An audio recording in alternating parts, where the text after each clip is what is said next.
This is How Did I Get This Far, a podcast tackling the basic skills and knowledge that we all completely missed learning. Soon enough, you'll stop having to ask yourself, how did I get this far?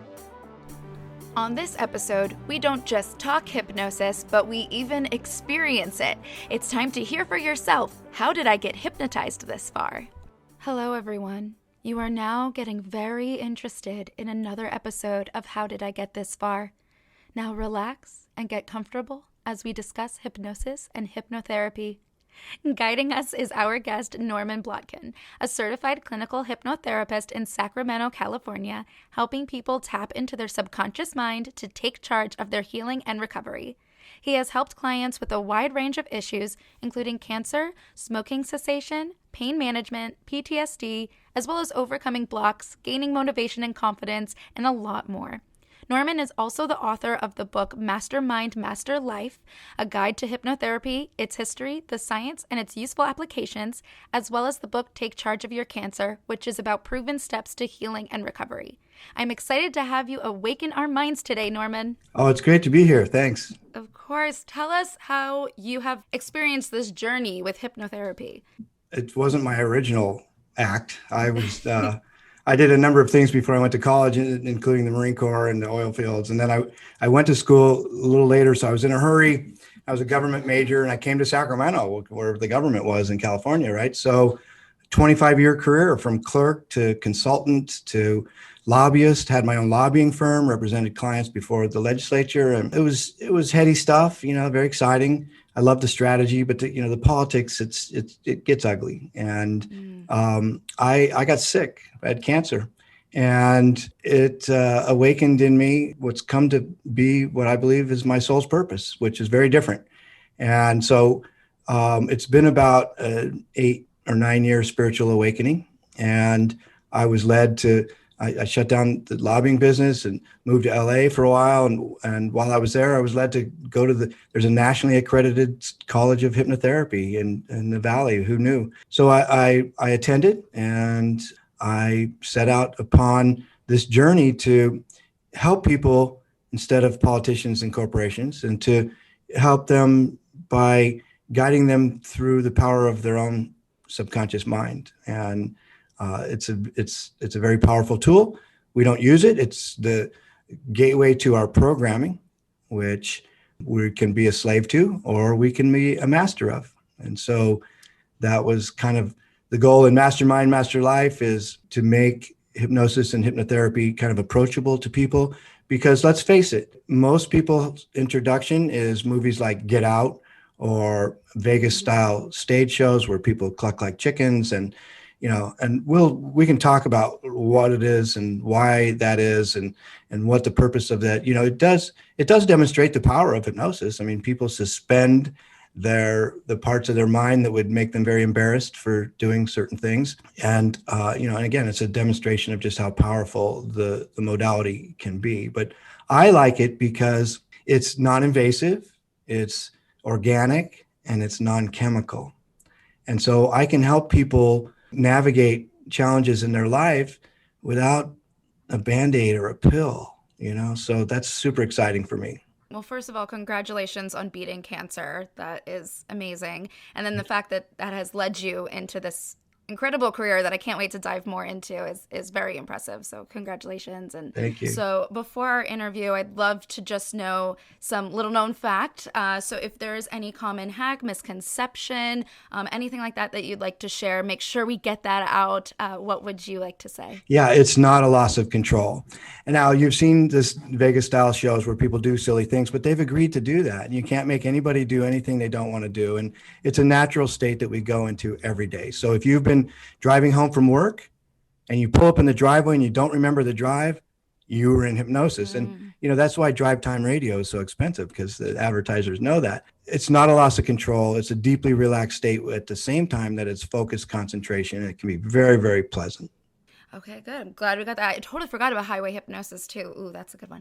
All right, so we're going to go over some basics, and then we'll talk about the experience of going to a hypnotherapy session. But let's just kind of get the basics. Is there a difference between just the word hypnosis and hypnotherapy? Well, hypnosis is the state. the state that Okay. you go into. It's a dreamlike state. Hypnosis is the state. Hypnotherapy is when you apply hypnosis to an issue, and what I do is there's the cognitive portion of a hypnotherapy session where we talk about what the issue is, and we take a history and we try and connect dots where this behavior, this programming began, so that in hypnosis, then we can address that event or the conditions that gave rise to it. So hypnosis is the state, and hypnotherapy is the application for a benefit. Got it. That makes perfect sense. Okay. I've heard for those who can and cannot be hypnotized or be successful in a session, it's those who like can't believe it or like aren't willing to kind of not let loose, but just maybe not succumb to the experience. Is that true? Can anyone be hypnotized, or are there limits on who can have that experience? Well, hypnosis and hypnotherapy was looked askance at by evidence-based medicine, because before we had all of these fancy machines and tools for measuring what's going on in the brain, it was largely anecdotal, right? So all we had to go on was the person's experience as they expressed it, and largely it was attributed to the persuasion of the hypnotist or the hypnotherapist. But now we can measure these things. So there's a lot of research these days. A lot of it coming out of Stanford. Dr. David Spiegel is way out front, and his research has shown that 80% of the people can be hypnotized and 20% can't be. In my experience over the last 6 years, anyone who wants to be can be.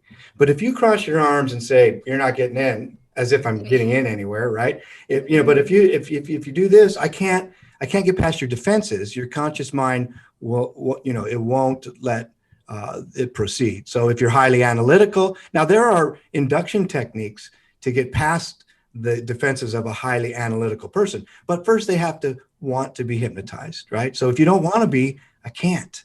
So, you know what I mean? That's the threshold question. So everybody who wants to be can be. Okay.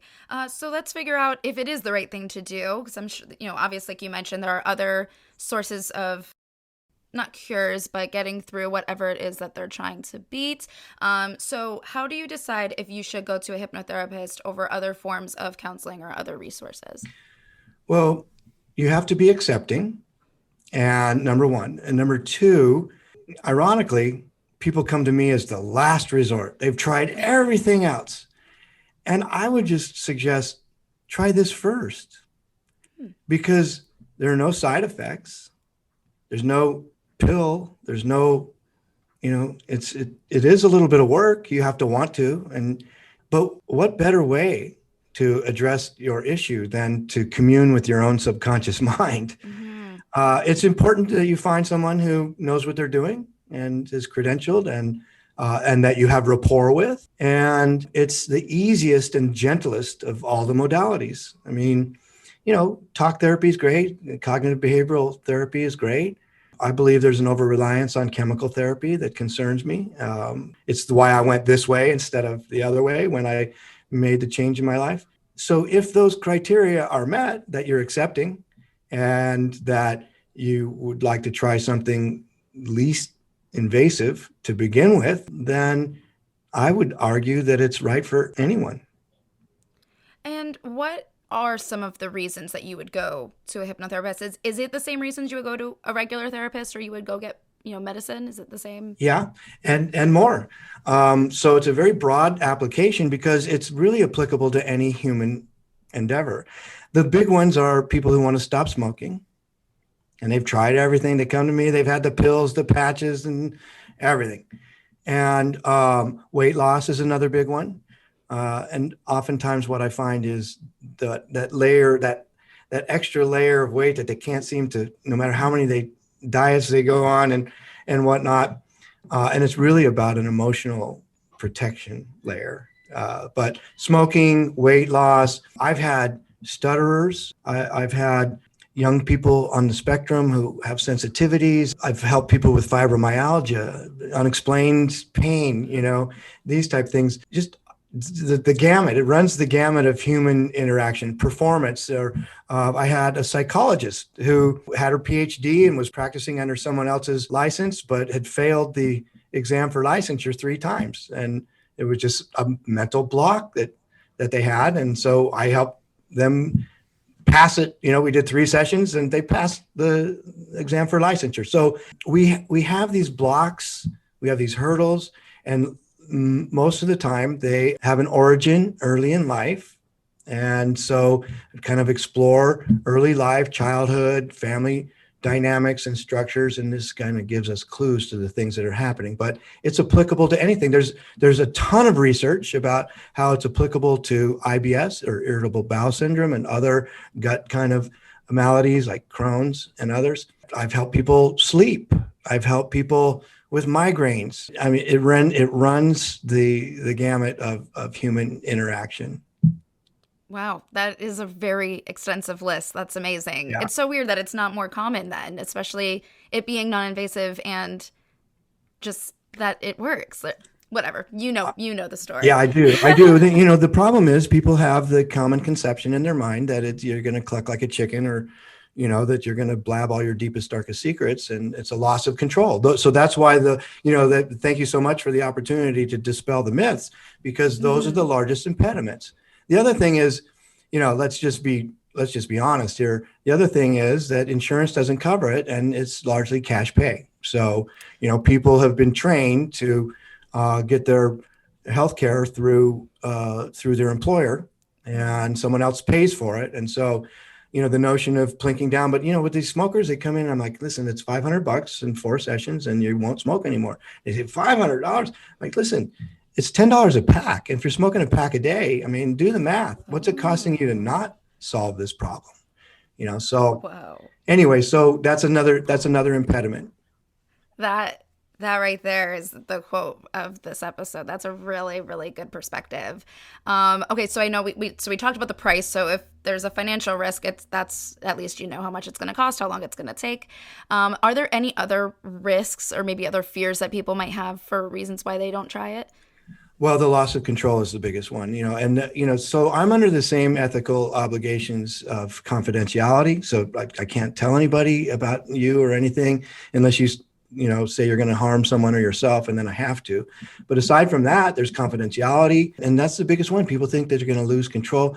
A lot of people have a hard time talking about their stuff, and so I create a safe place. I'm a reflective listener, and but those are kind of the barriers to entry for a lot of people. Are the entertainment aspect of it that they've seen, the fear of loss of control, and the cost. So let's squash it, or maybe kind of explain it right here. The whole concept of like being able to make someone do something silly, like cluck like a chicken. I mean, I know I've seen it at my high school graduation party and things like that. Are my friends just acting? Or, I mean, is it possible to use hypnotherapy in this like evil way? Is it true at all? Well, I mean, evil is kind of the key word there.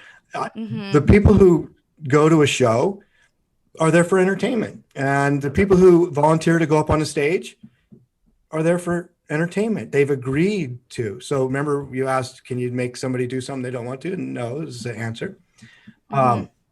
You can hypnotize someone beyond their control, but will they act on the suggestion that you've given them? And the answer is probably not. Otherwise, I could get a date every night. No, I'm just kidding. So, the biggest thing is, that loss of control. You can't make someone do something that they don't want to do. So for entertainment's sake, they've signed up. Yes, I agree to do it. I understand that it's for entertainment's sake. And so those stage hypnotists, they look for people who are kind of in the audience, and they warm them up a little bit. And the people who are really malleable, and suggestible, they're picking them up and asking them to come up on stage. And so what they do is they take them into hypnosis, and hypnosis operates on the executive function, and that part of you that would be embarrassed about doing something is suspended. And so you're in a trance, you're feeling very comfortable and relaxed, and you're given a suggestion to cluck like a chicken, and you just do it. Or you bite into that onion and think it's an apple, and to you it tastes like an apple, and it's true. And these things are actually, and what I'm very uncomfortable by the whole thing, but it exists for a reason. It exists to demonstrate just how powerful hypnosis is. So that's what they do. They entertain people by showing them how to use hypnosis to make people do something that they wouldn't ordinarily do. Now, someone who's really good at hypnosis could go into a grocery store and say, just ring it up and don't charge me any money, right? And that doesn't happen. Right. So because there's people who are very, very good at putting someone into a trance, snap their finger. There are inductions, interrupt inductions by you can induce someone into hypnosis through a handshake, or, there's all kinds of ways to put someone in a trance. But what do you do with it once you're there? Yeah. Okay, well then we have confirmed with a real hypnotherapist that stuff is real. But of course, everybody agreed to the entertainment of it all. All right, well, that's actually kind of fun to know that wasn't fake. We've talked about, obviously, people being able to become a hypnotherapist and the skills that they have. Is it possible for an everyday person to be able to hypnotize themselves? Are there like practices we can do to maybe try it out? Yeah. Anything like that? All hypnosis is self-hypnosis. All I do is guide. I'm a guide. And I know some of the things to say. So self-hypnosis goes like this. You can reach it through a deep meditative state. There's tons of apps or of shows on YouTube. Go through YouTube and find one that speaks to you. There's a couple I like that's Native American drums and flute with a crackling fire in the background, or nature sounds, and you just be quiet and still. Now, the easy way in is to sit quiet and still in a darkened room by yourself where you'll be undisturbed. Take 3 deep, slow breaths, breathing in through your nose and out through your mouth. Close your eyes. Visualize a staircase with 10 steps. With each step, you go deeper and deeper into a deeply relaxed state. 10, 9, very relaxed now. 8, 7, mentally relaxed now. 6, 5, 4, 3, deeper and deeper. 2, 1.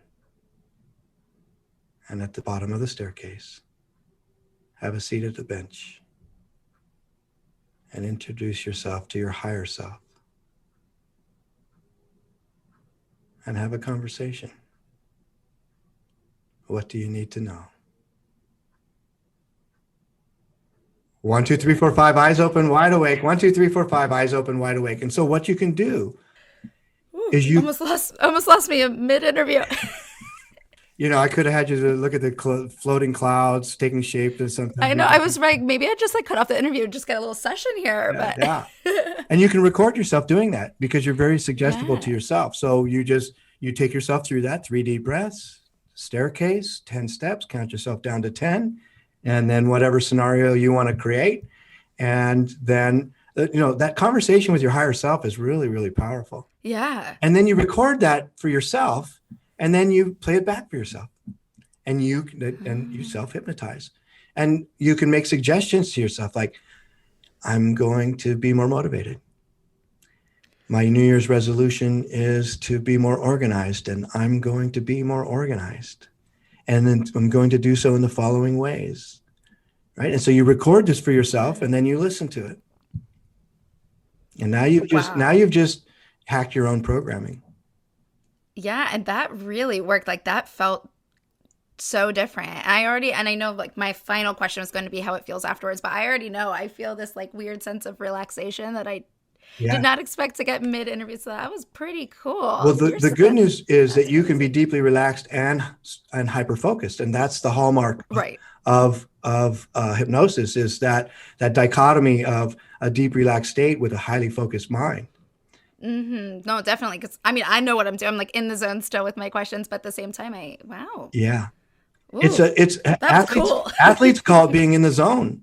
Like it's this repetitive practice. And you get in the zone, you're in kind of a hypnotic state. Yeah. Well, let's talk more about this experience here. So, we kind of talked about what it is that you're doing, but if there's any other notes about what it is that you're doing, I know you said you're guiding, but Yeah. how you might be doing that, and then what it is that you're doing to get somebody into that stance, and to debunk if you ever use I hope this isn't offensive, if you're ever using like those pocket watches that are swinging side to side or those spirals. Is any of that legitimate? It is. These are old-fashioned inductions. It's called eye fascination, and now I'm more likely to, because I don't own a pocket watch, I'm more likely to use like a crystal. I'll have someone. I have a set of crystals and stuff, especially for young people. When you have preteens and teens, eye fascination is a good way in. But so yes, there's always a kernel of truth, isn't there? You know what I mean? So that is an induction called eye fascination, and it can induce a trance. I don't use those. I use like a deep relaxation, progressive relaxation. I'll have you, envision relaxing from the tips of your toes, and then through each body part all the way up to the top of your head. I may throw in some woo-woo, maybe a violet light from the cosmos.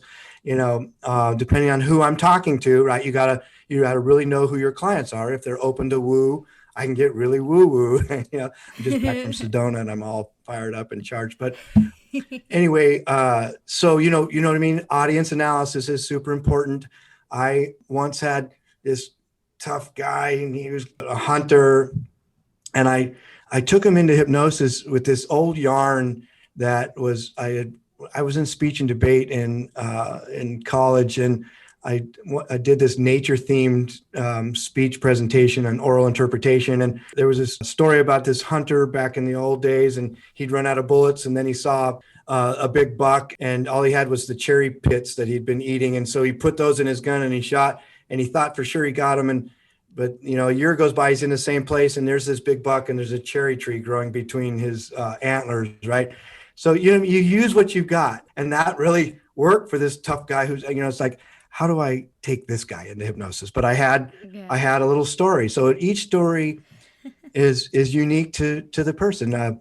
One woman, an older woman, she loved Gloria Steinem. So I'm taking her into hypnosis, and I pull out my cell phone and I Google Gloria Steinem quotes, and so it's in real time. I'm hypnotizing her, and then I take her into a conversation. She said her favorite place was this apartment she had in Seattle that overlooked a park, and I had her in the cognitive portion describe. So I got my notes, and I'm describing her being in this little kitchen overlooking the park in Seattle, having a conversation with Gloria Steinem, and I'm pulling the quotes right off Google on my phone while you know what I mean? See how much fun this is? That is pretty cool. When you're in these sessions, I know obviously I kind of experienced for myself for a moment what it feels like. Yeah. But are there different like kinds of stages? Yeah. I think we kind of debunked that it's not that you're asleep, you're just in a different state of like a consciousness. But what exactly is it that we're feeling? Yeah. Okay. So there's three stages of hypnosis. There's hypnoidal hypnosis. That's the highway hypnosis. Right. Or the twilight right before you fall asleep, your eyes are flittering. It's a good time to write down some goals in a notebook by the side of your bed. Hypnoidal. Then there's catalepsy. Catalepsy you experience when you're at night, when you're asleep and your hands and legs go to sleep. And that's so that you don't hurt yourself or someone sleeping next to you when you're slaying the dragon in your dreams, right? So in catalepsy, and so people will, that's the area that I work at, the stage of hypnosis that I work in catalepsy. So I will take them into catalepsy, and they'll wake up and doing this because their hands feel like they were asleep. Yeah, my body was like kind of tingly almost. Yeah. And so I look for signs like that. I look for breathing signs. I look for, goosebumps. I look for these kind of things, and then I'll work on that. And then there's somnambulism. Somnambulism is the closest thing to feeling like you're asleep. You may have amnesia. You may not remember anything of it. Your subconscious does. And that's when people will, snortle and stuff like that. But they'll remember, like, I thought I was asleep. I heard myself snore. I'm like, well, you heard yourself snore, so you weren't asleep, right? So because we don't hear ourselves snoring when we're snoring and when we're asleep. Right. So hypnoidal, which is kind of the everyday, catalepsy, which is what I try and induce. And that's the level that I like to help people make change in. And then somnambulism, which is you're deep and you may not remember any of it. And but it's all dreamlike. Yeah. So, yes, it's dreamlike. So I'm not sure if we did debunk that. Maybe I should take it back. Are we sleeping, or it's just like almost like the simulation of sleeping?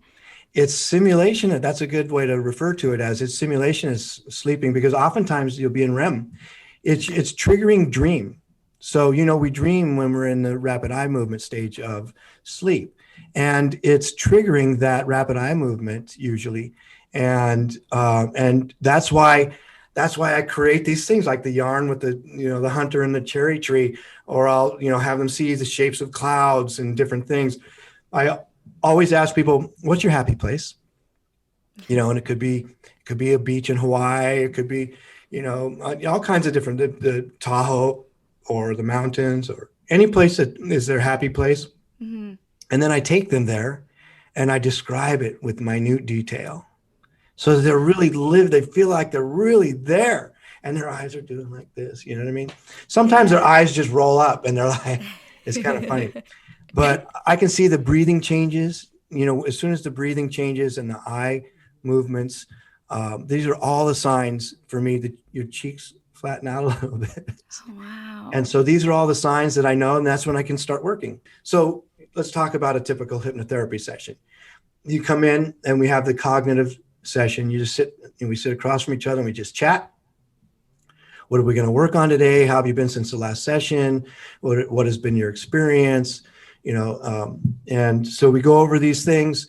So I need dots. I need dots to connect. So I'm a reflective listener and I'm making notes.